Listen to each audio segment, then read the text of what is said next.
Burning Greed, D.I. Tanya Miller Investigations, Book 2, written by Diane M. Dickson, read by Itsy, Bitsy, Book Bits. Prologue.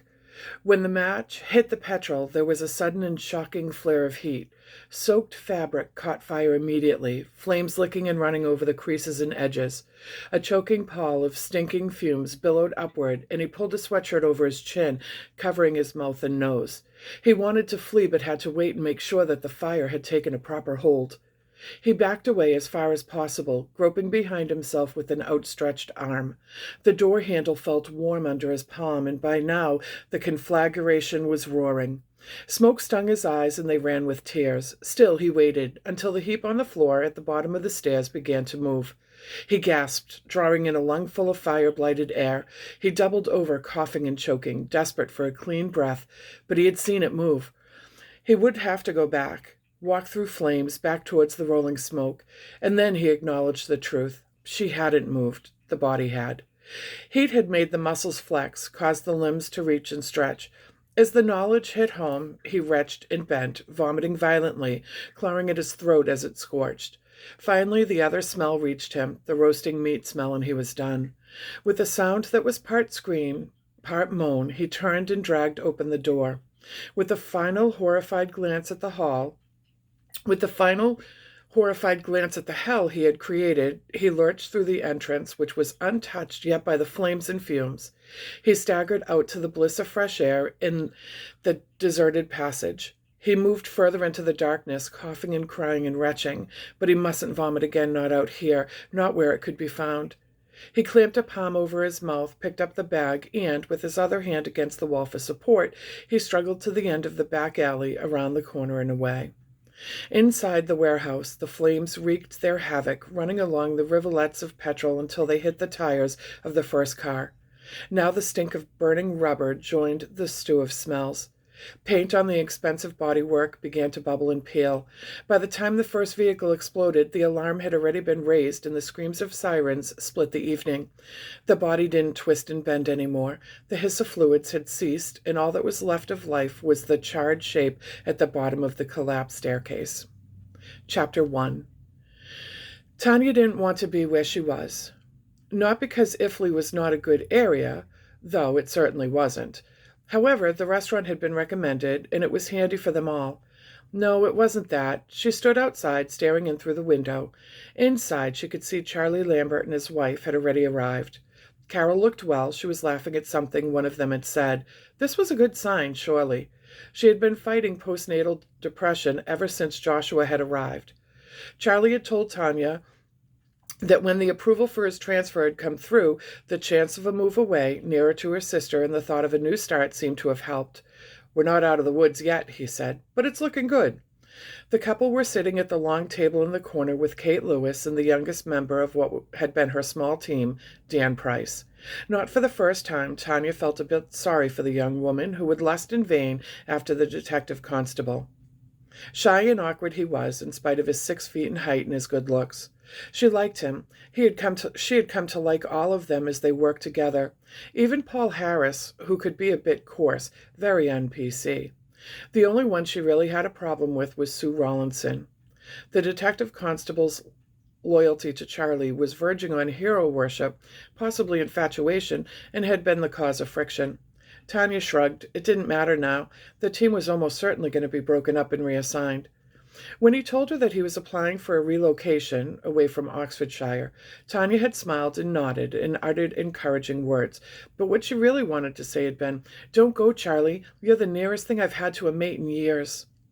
She had no choice but to bite back the words. He was ambitious, and she recognized the drive, the greed for success. She had it in spades herself. She was driven by the need to do well, and if he believed, as he obviously did, that his progression towards one of the top jobs in the police force meant that he had to move away, then that was his right, and his choice. She was going to miss him. He saved her life not all that long ago, and before that, when they first met, when she was drafted in to take over his case, he'd been dignified and professional. He could have been difficult and obstructive. There weren't many people like him that you came across, and he was going to be in Liverpool. Okay, it was only a bit more than 100 miles away, but he would be part of another force, effectively out of her life. She altered her focus a bit, saw her own reflection in the glass. She flickered her glance up and down. Her new dress had been expensive, but quality showed in the way it hung on her figure, and the new boots were gorgeous. She knew it was shallow, but new stuff cheered her up. She painted a smile on her face and pushed through into the restaurant, waving to the others as she came nearer to the table. "No sign of Paul and Sue yet?" she asked. Charlie had stood to kiss her cheek, a familiarity allowed now outside of work. "No, they're sharing a taxi and there's some sort of hold-up in town. A fire, I think," he said. "Oh, right. I heard the sirens as I was driving in. Well, we might as well get around and while we wait, eh?" As she spoke, she waved to the waitress. "I'll get these," Charlie said. "No, it's on me." She let her smile cover them all. "This is probably the last time we're together, so I reckon it's my shout." He didn't put up much of a fight, and they all knew that. As senior investigation officer on their last job, it was pretty much expected of her. They ordered drinks and chatted for a while. They didn't talk about the last case. It was done, a reasonably successful outcome, although 2 dead victims would have a place in Tanya's memory for a long time, probably always. Tonight, though, Charlie was the center stage, telling about the new job as a detective inspector with the Merseyside Force, his impressions of the city, and the rented house they'd be using until things were settled. Tanya glanced at her watch. It was almost 8:30, and they had been waiting for an hour with still no sign of the other 2. She pulled out her phone and dialed Paul's number. "Paul Harris." The phone was answered quickly. "Hello. Any idea how long you're going to be? We're starving to death here." "Sorry, boss. It's pretty bloody messy out here, to be honest. I don't think it's a huge fire from what I can see, but there are plenty of appliances and the roads are all shut. I had a quick word with one of the fire officers, a mate of mine. It's a small warehouse that's involved. The main worry, apparently, is it's spreading to other buildings. Anyway, top and bottom of it will be about 10 minutes now, according to Shamar, our driver." "I'll get your drinks in ready. What are you having?" She relayed the information to the rest of the group, bought another round of drinks, and for a while they searched the internet on their phones to see what information there was about the cause of delay. There wasn't much, not yet. Chapter 2.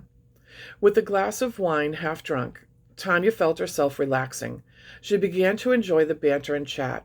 Charlie was going, and she hated that, but for now she pushed it aside.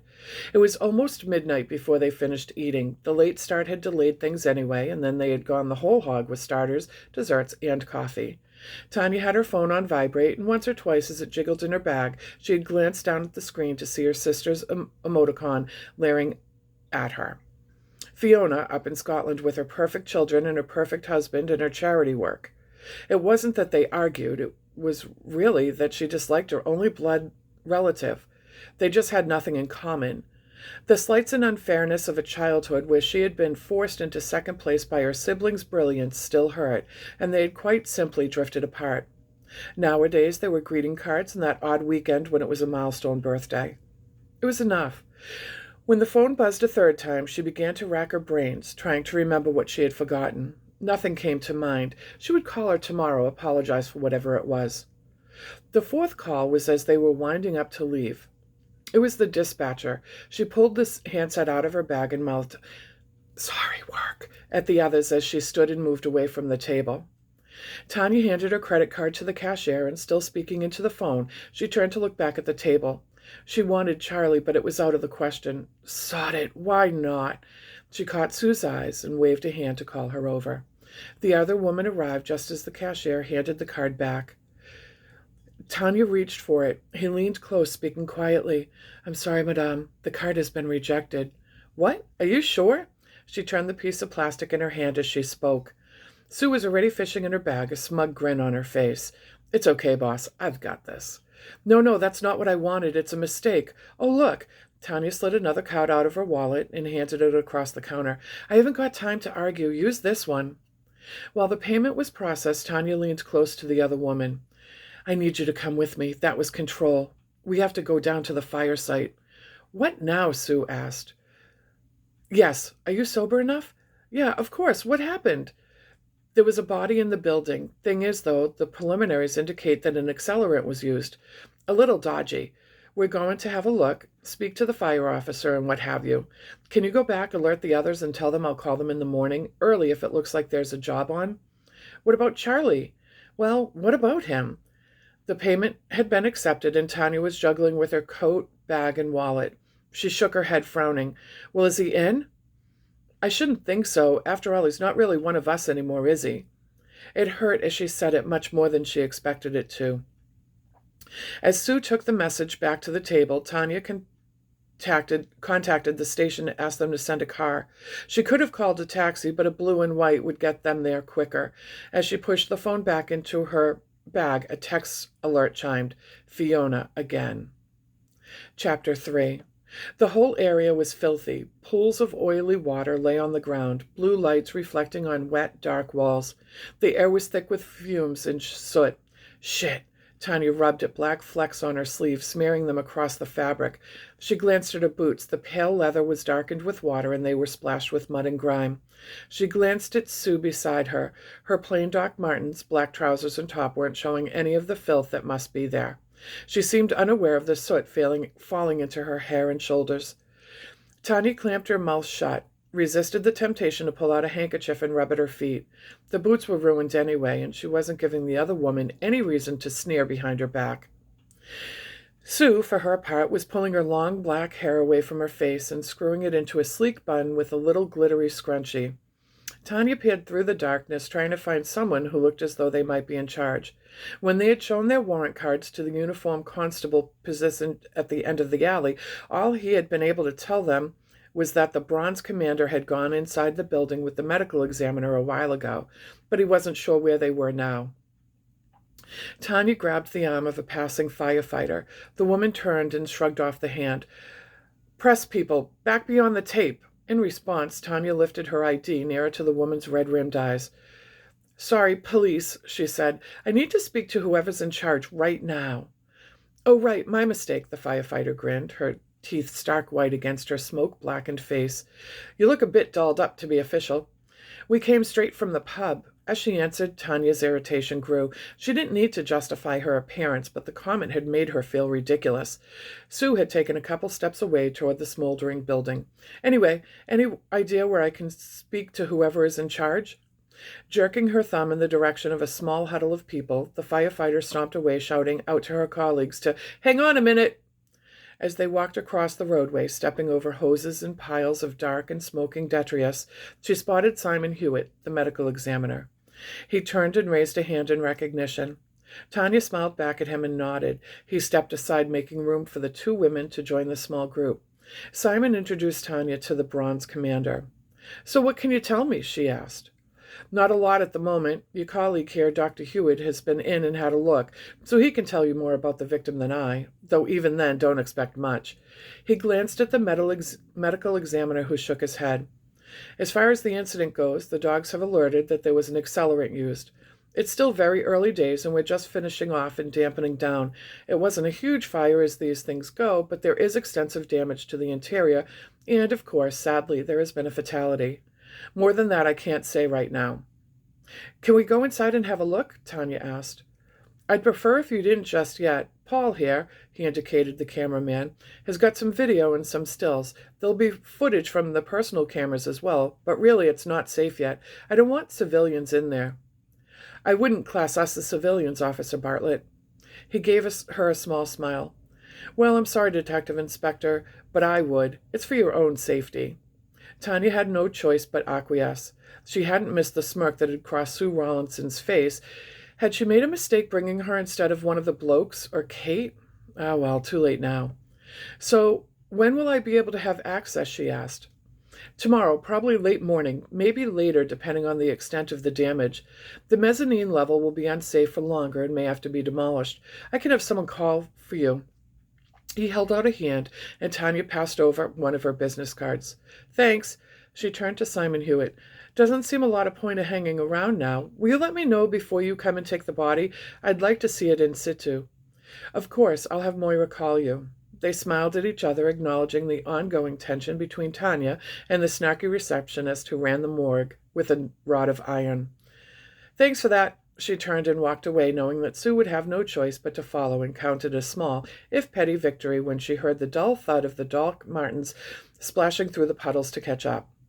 Once they were away from the worst of the muck and out of the way of the fire brigade, Tanya said, "Right, Sue. I'll have to speak to the DCI, but I don't think we can start much just now. I'm going to assume that we'll be assigned. Can you call the others and let them know? Ask them to report in the morning. 8 o'clock will be early enough under the circumstances." She stopped and pointed high up the corner of the wall. "CCTV. First thing, I want you to get on that. We need to see who's been in and out of here. Get me copies. Right? Can you get yourself home okay?" As she turned and stalked back towards the waiting squad car, she dialed the number for Bob Scrunthorpe, the detective chief inspector, to bring him up to date and confirm that it seemed there was a case to investigate.